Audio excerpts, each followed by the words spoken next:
Lors d'une interview le 2 mai 2026, le président sénégalais Bassirou Diomaye Faye a réaffirmé sa confiance envers son premier ministre Ousmane Sonko. Tout en admettant l'existence de divergences au sommet de l'État, il a précisé que la gestion de l'exécutif restait sous son autorité. Le chef de l'État a souligné que le maintien de Sonko dépend de sa satisfaction continue. Cette déclaration rompt avec l'image d'unité absolue projetée jusqu'ici par le tandem. En agissant ainsi, le président Faye se positionne clairement comme le seul maître des choix institutionnels du Sénégal.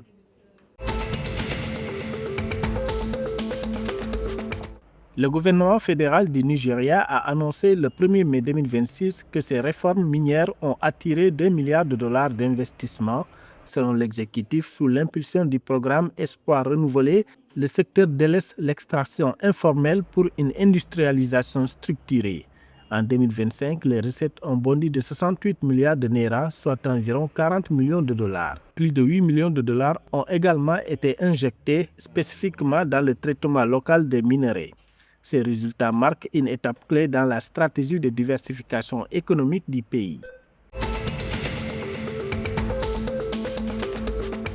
La Gambie a lancé le 30 avril 2026 son nouveau plan stratégique 2026-30 pour la sécurité alimentaire. Portée par l'Autorité de sécurité et de qualité des aliments, cette initiative vise une transformation profonde et la modernisation du système de contrôle national. Le plan ambitionne de rendre les standards locaux résilients et crédibles à l'échelle internationale. Fruit d'une analyse rigoureuse, il marque le départ d'une réforme révolutionnaire plutôt qu'une simple amélioration. Selon l'autorité, ce projet positionne la Gambie vers un système de qualité alimentaire aux normes mondiales. Le Cap-Vert a atteint un taux de chômage record de 4,9% au second semestre 2025, marquant un plus bas historique. Annoncé le 30 avril 2026, cette baisse de 2,4 points en un an résulte d'une croissance robuste et d'investissement dans la formation et l'entrepreneuriat. L'Institut national de la statistique rapporte la création de plus de 14 000 emplois sur cette période.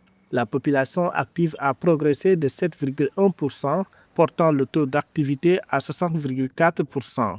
Parallèlement, le nombre de chômeurs a chuté d'environ 30% pour se stabiliser à 11 043 personnes.